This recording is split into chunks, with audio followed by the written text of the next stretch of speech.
Senior सूबाई वज़ीर शर्जील इनाम मेमन MQM अॻवान हैदर अब्बास रिज़वी जे बयान ते सख़्त रद्दअमल ज़ाहिर कंदे चयो आहे त इहो ई आहे त मुल्क में सभ खां वधीक ताक़तवर मक़ामी हुकूमती इदारा पीपल्स पार्टी ठाहिया आहिनि। जेकॾहिं MQM घणो गोड़ कंदी त सिंध हुकूमत लाहौर जे मक़ामी हुकूमती निज़ाम खे कराचीअ में आणण लाइ तयारु आहे। पंजाब जी मिसाल ॾियणु मुनासिब न आहे जिते अञा ताईं मक़ामी हुकूमत जूं चूंडूं न थियूं आहिनि। कराची सिंध जो दिलि आहे ऐं हुकूमत शहरी बुनियादी सहूलतुनि ऐं इंफ्रास्ट्रक्चर ते अरबें रुपया ख़र्च करे रही आहे। कराची में तरक़ियाती कमनि में रुकावटूं विझण जूं कोशिशूं नाकाम थींदियूं। कराचीअ में स्टैंडिंग कमेटी जो इजलास chairperson standing committee Faryal Talpur जी सदारत में थी गुज़रियो। IG सिंध DIG हेडक्वार्टर समेत लाॻापियल DIG point to point briefing ॾिनी। इजलास में गिरफ़्तार थियल drug mafia, forensic lab, chemical वारे खीर जी जांच, लैंड माफ़िया जे केसनि, साइबर क्राइम यूनिट ऐं कचे वारे इलाइक़नि में ऑपरेशन बाबति बहस कयो वियो। फरियाल टालपुर चयो त मंशियात हिकु लानत आहे। मंशियात फ़रोशनि ख़िलाफ़ ज़ीरो टॉलरेंस पॉलिसी आहे। सिंध जे घरू वज़ीर इजलास में चयो त सिंध हुकूमत एक्साइज ऐं ANF मंशियात फ़रोशनि ख़िलाफ़ गॾियल ऑपरेशन में शामिल आहिनि।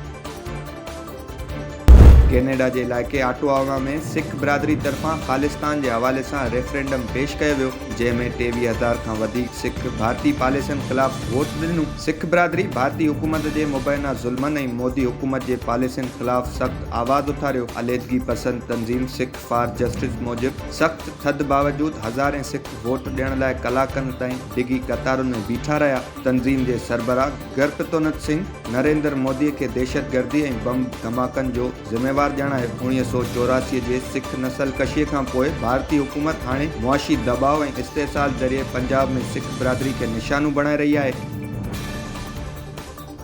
मनी लॉन्ड्रिंग केस जी ॿुधणीअ बाद पंजाब जे अॻूणे वॾे वज़ीर चौधरी परवेज़ इलाही चयो त हर हंधि मुख़्तलिफ़ अदालतुनि में 27 खां 28 केस आहिनि। जेकॾहिं वोटर टर्नआउट 20% खां घटि हूंदो त उहा इलेक्शन न थींदी। माण्हुनि हिन वक़्तु इलेक्शन जो बाइकाट कयो आहे। PTI जो बानी 2 सालनि खां वधीक अरसे खां जेल में क़ैद आहे। मनी लॉन्ड्रिंग केस में चौधरी परवेज़ इलाही जी बरियत वारी दरख़्वास्त ते स्पेशल सेंट्रल कोर्ट लाहौर में ॿुधणी थी गुज़री। जज परवेज़ इलाही जे वकील खां वधीक मदद तलब कई ऐं चयो त केस सां लाॻापियल कुझु क़ानूनी मामलनि ते मदद जी ज़रूरत आहे। परवेज़ इलाही जे वकील चयो त सीनियर वकील आमिर सईद ईंदड़ ॿुधणीअ में अदालत जी मदद कंदो। जंहिंखां पोइ अदालत केस जी ॿुधणी 18 दिसंबर ताईं मुलतवी करे छॾी।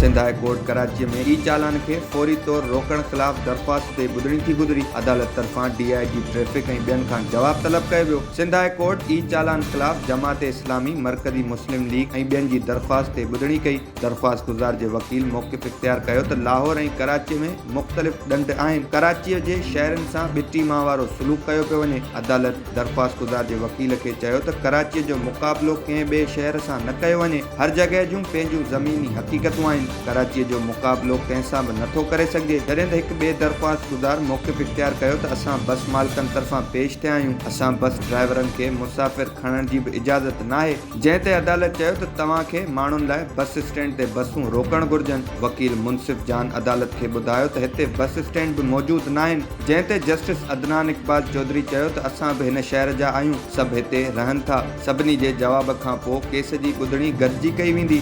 अदालत दरख़्वास्त ते ॿुधणी 11 दिसंबर ताईं मुलतवी करे छॾी।